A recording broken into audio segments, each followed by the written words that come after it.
Hey, g'day. We're going to look at the Australian housing crisis and 4 solutions to fix the crisis that we're having. Before we start, I want you to know exactly how this video is going to run and be structured. I'm going to outline the housing crisis. I don't like talking about problems, but to talk about solutions, we need to talk about what's going on.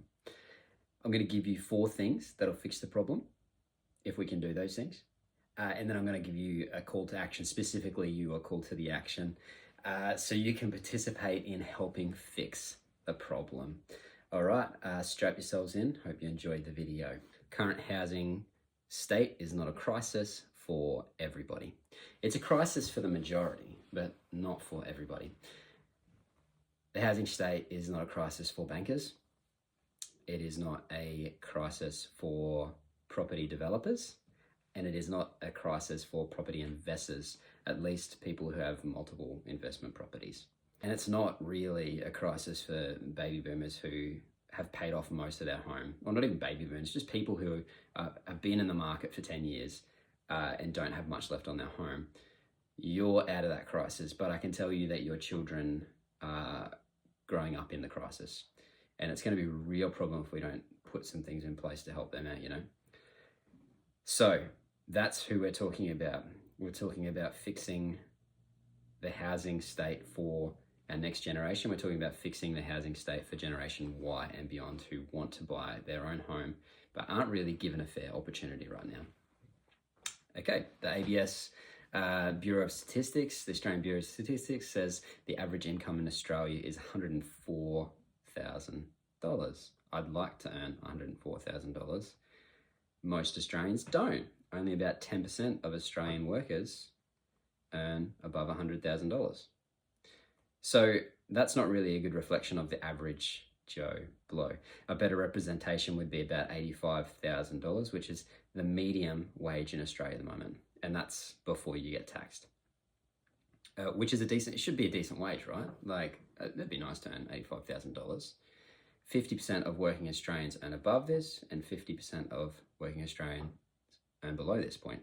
So $85,000 before tax. The median home price in Australia is close to $1 million.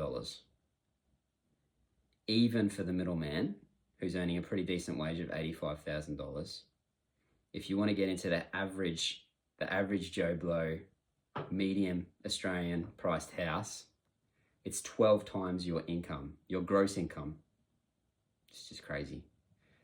In 1984, the cost of a house was 3.3 times the average household income. And keep in mind that when I say household income, I am talking about men working, and a lot of the times the women were at home looking after children or doing part-time jobs at this point. So we weren't pushing women into full-time jobs and roles here at this point in time. So that's the problem. Solution 1, we should train more builders. Yeah, get this right. More builders equals more home. It's not a bad idea, hey? So anyone who's in the construction industry deserves praise right now, because they're fighting to keep this crisis from getting worse, but there's just not enough construction workers. You know, you want a plumber to come fix something for you, you want an electrician to come, you got to wait so long, and not only that, you got to pay exorbitant amounts of money for it. Supply and demand. Homes are too expensive because there's not enough homes, and so to fix that, we just need to build more homes. Easiest way to do it is train more construction workers. Now, I really want to applaud some people in the government, because they're putting things in place, because they know that they know this is an issue, right? They know that there's not enough construction workers. Some people out there have said, look, we're not going to charge TAFE fees for people who are construction workers. Not only that, we're going to put in some incentives for employers to take on some apprentices, which is absolutely awesome. Like, I think that's really cool. But it's got to be said, it's been better in the past. My boss will tell you that he used to get way more for his apprentices. He used to get not only enough to cover the fees of TAFE, but he used to get enough to cover the time that they were away at TAFE. And at the moment, my boss is paying for me to go to TAFE, right? So yeah, they could do it better. But still, it's a good incentive, and people are understanding that we need to train more construction workers. Personally, I think regarding the education system, we could be getting boys, particularly boys, into using their hands for construction work earlier. I think that they should be taught to use a hammer and a screwdriver by the age of 10, right? They don't need to particularly break anything with the hammer, but if they understand the idea of putting something together, of screwing something together, it's going to give them a chance to understand that building is fun. Having those skills is fun. Not only that, in the future, we're looking at AI taking over a lot of jobs. So if we offer the chance for people to use their hands, which robotics cannot do yet, and they won't be able to do for a while, they're not going to be fighting AI for their jobs. Parents, start telling your teenagers now that the construction industry needs help. Start telling your boys that Australia needs their help in building homes. Because I can tell you right now, what men need most is to be needed. A man who has something to do is going to be much better off than someone who feels like they're not doing anything with their life. The other thing, this is just an idea. Look, I don't expect this to go anywhere, but I'm just saying things, right? I'm just giving solutions.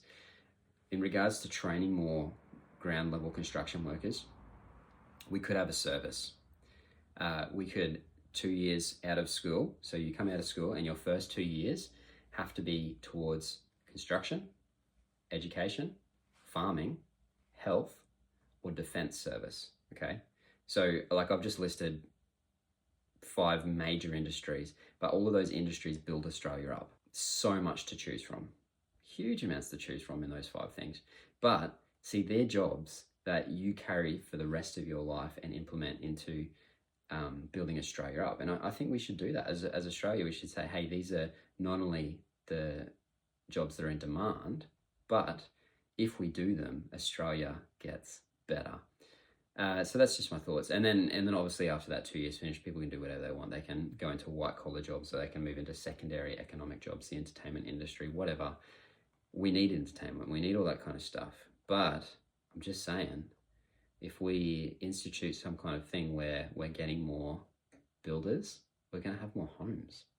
And we're going to have less fees for those, because there's going to be a higher supply of workers, which means there's going to start to be more competitive, which means the price is going to sort of even out. Supply and demand, more homes, less cost. All right. Solution number 2. I'm going to ruffle some feathers, but I think we should instigate policy and taxes that restrict multiple home ownership, or at least restrict the appeal of it. And I've ruffled a lot of feathers because there's a lot of investment property owners out there. There's a lot of property developers out there who are probably going to be upset at this, but the inverse could happen as well. Instigate policy and tax breaks that makes owning a first home easier. This is not socialism, okay? We're not giving people homes for free. We're not giving people who aren't working hard homes. It's not what we're doing. We're saying that if you are a hard worker, you deserve a fair go at getting a home, as opposed to the people who are already in the market with multiple homes and keeping those homes, or buying more homes because they've got equity, and then making that more difficult because they're just jacking up the prices as much as they want to people who need a home. So once again, the rich bankers, property developers and landlords, they're in the business of making money. Their ultimate aim is to widen their own pockets.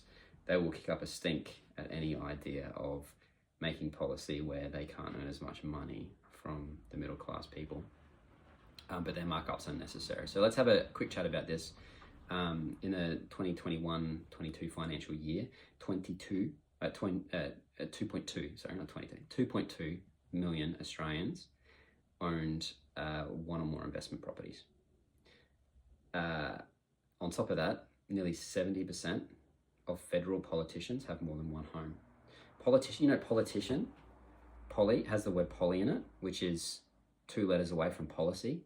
You know how hard it is to change a policy when most of the politicians will be affected by that policy?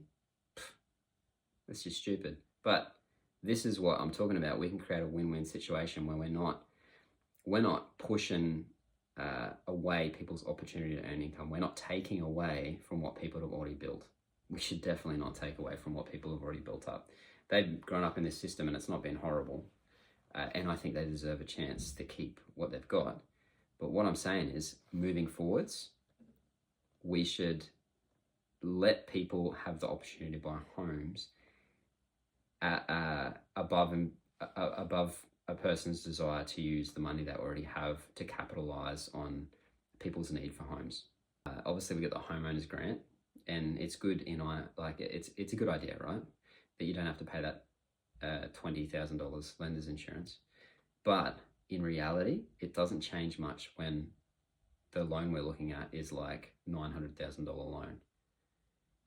Ugh, just the repayments on that alone, just crazy, right? People, the middle class man owning $85,000 gross, it's not possible, right? So anyway, what I'm saying here is let's not just take the money away from people who worked hard. What we want to do is we want to shift that money and shift it into businesses that are building Australia up, okay? Businesses that are making Australia better. And that's where we want the top end of our money. We don't want it just in housing, which is ripping off the middle class man. So we just want to try to shift that balance a bit. And we can do that with policy. That's something we can do. Solution number 3. Okay, so I think we should reduce red tape. And I think we should reduce policies that are slowing down people from building homes. If someone makes the decision to build a home, right, it's a big decision. And if you're constantly getting wall after wall after wall after wall of unnecessary red tape and paperwork, you're taking a 6-month home build, right, and you're turning it into 2 years. It's a joke. And I'm hearing friends all the time who are saying our home is taking 2 years to build. What? Stupid. So a lot of this is local and state government problem level kind of stuff. But federal policies could be instigated where, you know, there's one way of getting a house approved and making it a lot quicker. In fact, if the federal government wanted to create a policy where people were rewarded for getting houses built, then why not do that? Instead of rewarding people who are pushing paper around in circles, let's stop that and reward people for getting homes built. That would be a great thing. It would be a massive difference. Obviously, that means conversations. All of this stuff means lots go on. I'm going to talk about real conversations we can have soon. But for now, just keep in mind that I don't think we need this red tape, and I think a lot of people would agree. Number 4, we can deprivatise home loans and property developments. Might ruffle some feathers here, but they actually did this in the 1960s. You could purchase a new family home that was property developed by the government with a government loan. Not bad, hey? The Australian government at that time considered owning a family home as a core Australian right. They considered it as one of the, you need to eat, you need to have good health care, and they also thought that you needed somewhere to live. Well, I think that too. It'd be nice if you could not only struggle and fight to have a roof over your head, but to own your own home as a worker. Like, you work hard and in the end of the day, you get rewarded by being able to get your own home. Oh, that's such a cool thing. But we can't do that at the moment. It's not where we're at. So if Australia really wanted to do something about it, they could institute government loans, and they could institute government developments and government developed homes where people can get a fair price. And that way it would be, don't take away the privatisation at all, because we need private companies to help keep the government in check. But likewise, the government can keep private companies in check. We come up with this fair price, right? I think it's a great idea. Back then in the 60s, it did a brilliant job of bolstering our community's well-being, and it can do so today. So, in fact, actually, punters politics, You can jump on YouTube and watch him. He talks about a lot of this stuff. If you want to check out that brilliant video model, I'll put that in the link there. But basically, Australia has already solved this housing crisis. We just have to do it again. Like, why can't we do that again? So everything I talked about is not a real solution. The real solution is taking these solutions and giving them to people who can actually do something about it. I'm talking about politicians. I know you don't want to play that game. The easiest way to stop us is making the problem bigger than it is. And that's by saying, look, they're so complex, it's not just these easy 4 solutions. No, that's rubbish. It is just those solutions. But people want to shut you down. We need to be loud. You know what's loud? Money is loud. And if you've got investment properties, like a lot of the politicians do, you're going to be loud about that with your money. But we can be louder. The general populace of Australia, the next generation, all of us who want to buy a home and can't afford it, we can be loud too. We can send emails, we can rally together, develop communities, we can talk to MPs relentlessly. Talk to your member of parliament over and over and again, and representatives in the federal and state level. There's people who deal specifically with housing. Like, what are they doing with their job? If they're not listening to us who are saying we need help, then what are they doing? Let's give them their job role properly. Let's email them over and over and over again until we get some kind of response. But I can't do it myself. We need thousands of people. We need hundreds of thousands of people doing this. We're having 4 conversations with our local, state and federal MPs. We're talking about getting more construction workers trained up. Sparkies, builders, plumbers, anything that works on the construction sites, getting us more home. We're restricting people from owning massive amounts of homes and then trying to move them back into the hands of your ordinary Joe Blow.